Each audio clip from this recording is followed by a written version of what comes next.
Good morning. आज हम लोग इंडियन कॉन्स्टिट्यूशन के पार्लियामेंट के सेक्शन को याद करेंगे using a trick.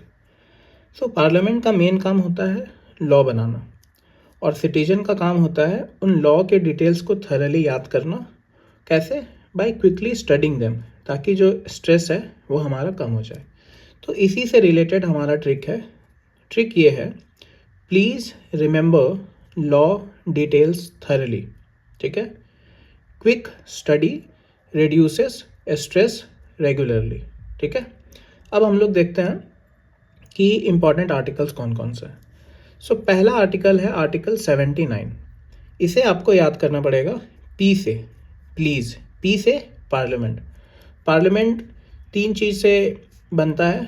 First is your Lok Sabha और house of the people, Rajya Sabha, upper house and president of India, जो हम लोग ऑलरेडी डिस्कस कर चुके हैं। इसके बाद जो नेक्स्ट आर्टिकल है दैट इज़ आर्टिकल 80।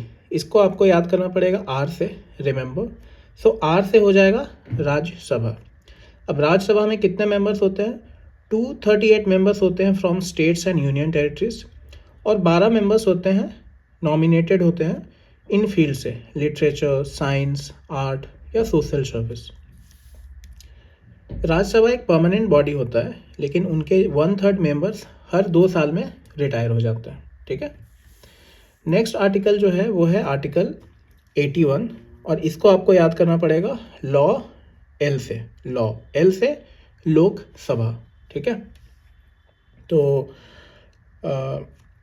अब लोकसभा में 530 मेंबर्स आते हैं बाय डायरेक्ट इलेक्शन, 20 मेंबर्स आते हैं फ्रॉम यूनियन टेरिटरीज, और 2 मेंबर्स पहले एंग्लो इंडियन हुआ करते थे, लेकिन इस प्रोविज़न को 104 कॉन्स्टिट्यूशनल अमेंडमेंट से रिमूव कर दिया गया है। ठीक है।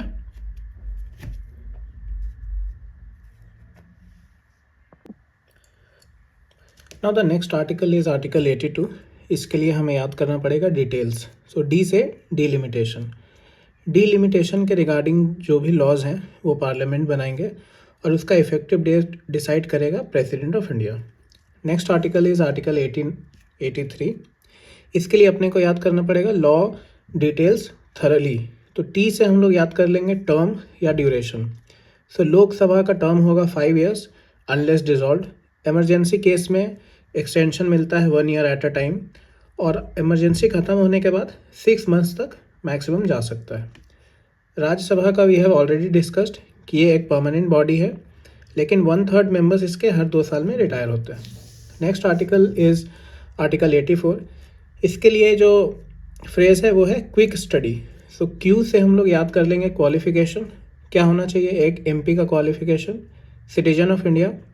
लोकसभा का है तो 25 years, राज्यसभा का है तो 30 years, और इलेक्शन कमीशन के किसी ऑफिसर के सामने उसको ओथ अपना देना पड़ेगा, सब्सक्राइब करना पड़ेगा। Next article is article 85। इसके लिए हमें याद करना पड़ेगा स्टडी। एस से हो जाएगा सेशन। तो जो सेशन को समन, प्रोरोग या डिसॉल्व करने का पावर किसके पास है? प्रेसिडेंट के पास है।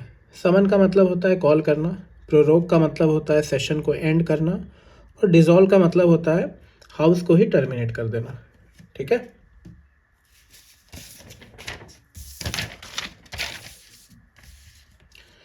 Next article is article 86। इसके लिए जो फ्रेज है वो है क्विक स्टडी रिड्यूसेस।